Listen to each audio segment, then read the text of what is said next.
Chapter 8, Section 4 in the 7th grade workbook is entitled Properties of Circles. We'll begin with the definitions. Definition of a circle. That's the set of all points in a plane that are the same distance from a given point called the center. The set of all points in a plane that are the same distance from a given point called the center. Center of a circle. That's the point inside a circle that is the same distance from all the points on the circle. The point inside a circle that is the same distance from all the points on the circle. The arc is a part of a circle named by its endpoints. The arc is a part of a circle named by its endpoints. Radius is a line segment with one endpoint at the center of a circle and the other endpoint on the circle. A line segment with one endpoint at the center of a circle and the other endpoint on the circle. Diameter. Diameter is a line segment that passes through the center of a circle and has endpoints on the circle. A line segment that passes through the center of a circle and has endpoints on the circle. Chord is a line segment with endpoints on a circle. A line segment with endpoints on a circle.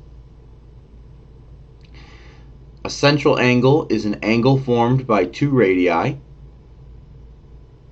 An angle formed by two radii. And a sector is a region enclosed by two radii and the arc connecting them. Now the material you see here in the definitions is important for two reasons. Really, the material up here at the top helps us establish our what we need to know for finding area and circumference of a circle. Finding the area and circumference of a circle is a 7th grade standard, but we need to have knowledge of what the different pieces of the circle are in order to be able to find the area and the circumference of the circle. So that's really what they're spending time with up here at the top part of the definitions. When you get down here to the bottom of the definitions, when they're talking about central angles and sectors, really what they're talking more about here is going to be material to set you up for creating a successful circle graph. You need to know about central angles and sectors when you're making a circle graph. So really this is kind of where the lesson could tangent a couple different ways. We could go to talking about area and circumference of circles, or we could go to talking about circle graphs here, but they're going to just stick with understanding what these different things are in this section and then eventually tangent off in later sections. So let's go ahead and take a look at the example at the bottom of the page here. Question number 1, they're asking me to name the parts of the circle M. Now, when they name a circle, you always name a circle by the point that's in the center. So since M is in the very center of the circle, this is called circle M. Alright, they're asking me to identify radii, diameter, and chords here. Now, one definition that leaves out then is that really leaves out the first definition is how we define a circle. Circle, as they defined it, was the set of all points in a plane that are the same distance from a given point called the center.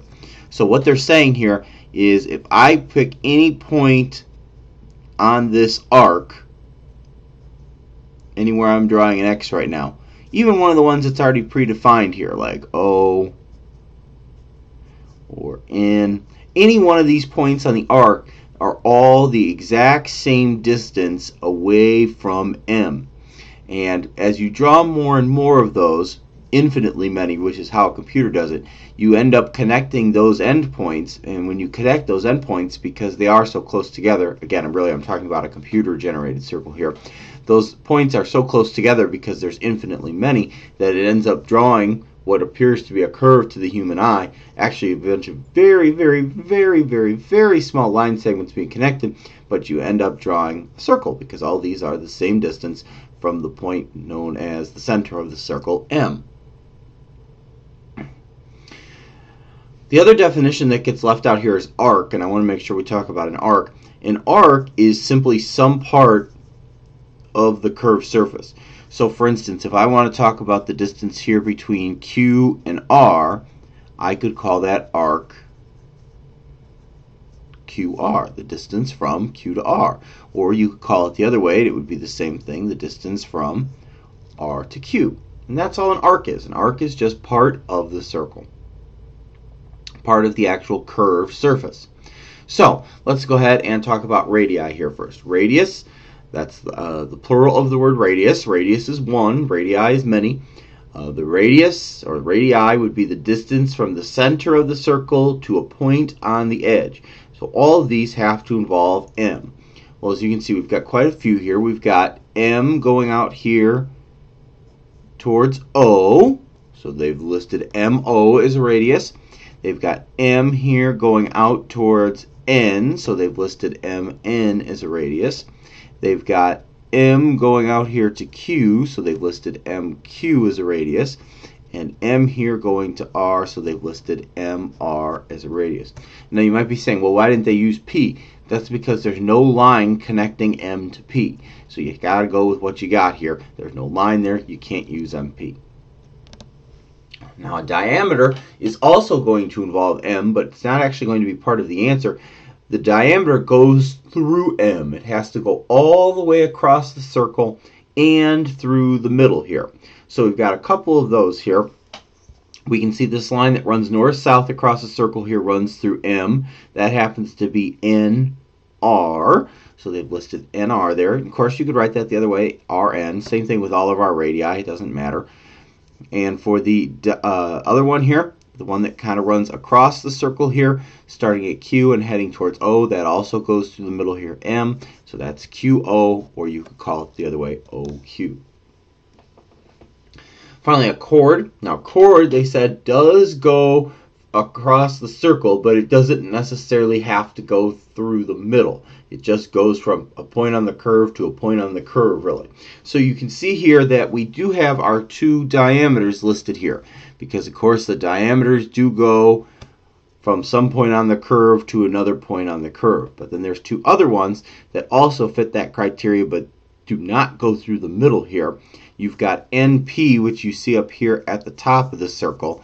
That is a chord because it goes from a point on the curve to a point on the curved surface. And then you've got QN, which is this line right here. That too goes from a point on the curve to a point on the curve, but not through the middle like the diameter. Again, the chord just says it has to go touch curved surface and match another point on the curved surface. It does not necessarily have to go through the middle, but it can. There's no disqualifier there for having gone through the middle.